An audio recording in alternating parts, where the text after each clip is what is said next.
का a body is projected vertically upward with speed v0 which is less than escape velocity of earth.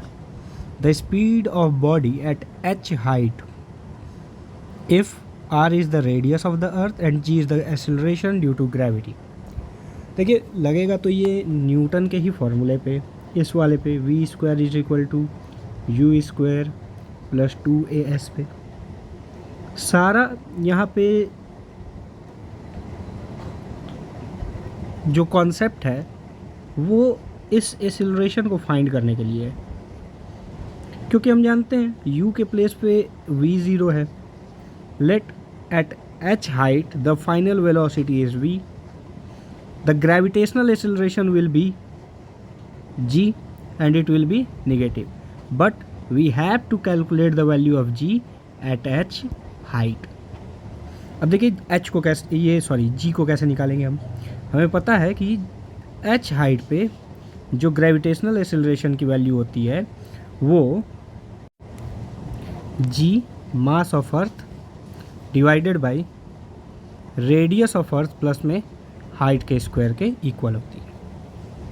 जबकि small g की जो हम लोग value जानते हैं इसे हम लिखते हैं g mass of earth divided by radius of earth का स्क्वायर.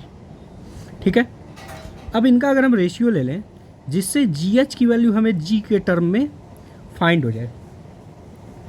अब हम क्या करेंगे, रेशियो लेंगे तो ये हो जाएगा GH by G equals to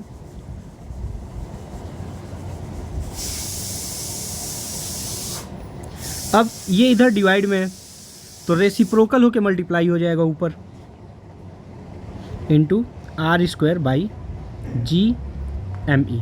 ये कैंसिल हो जाएगा, बचेगा GH is equal to small g R square by R plus H का होल स्क्वायर. ठीक है.